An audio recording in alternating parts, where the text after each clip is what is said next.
In many occasions, you would want to end the loop before it's supposed to. Let's have a look at an example.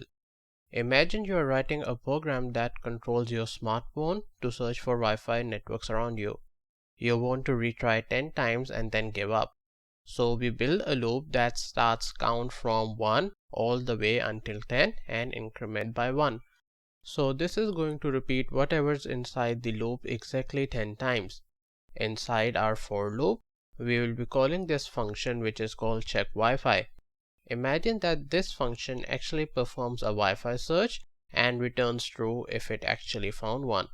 So we are going to assign the return value from this function into our boolean variable here, which we call Wi-Fi available. This means that if the boolean is true, then we have successfully found a Wi-Fi network. If it's false, we still haven't found anything and we keep trying. Right after that, we just add this if condition and check if the variable is true. If it is, then we just simply print out Wi-Fi found and that's it. If it's not true, then we keep looping inside our for loop for 10 times.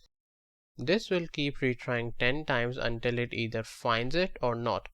This looks really perfect, except for one weird scenario where we actually find a Wi-Fi network in the middle of our for loop, maybe at iteration number 5.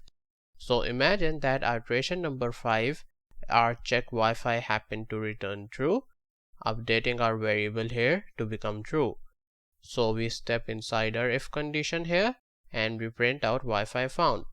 We end our if condition and we are still inside the for loop. So we go back up, we increment the count making it 6, and 6 is still less than or equal to 10. So we go back in here again and we check Wi-Fi again, which will still be in the range. So this function will again return true and we'll actually go inside the if condition and again print out Wi-Fi found again. In fact, it will keep printing out Wi-Fi for the remaining iteration in our for loop here. This doesn't seem exactly like what we expected it to do.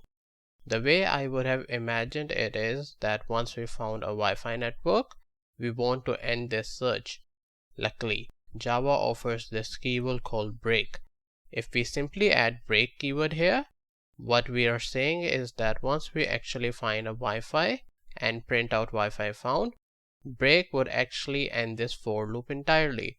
So it will not continue looping no matter whether this condition is still true or not. This is very handy in so many situations that we are going to run into.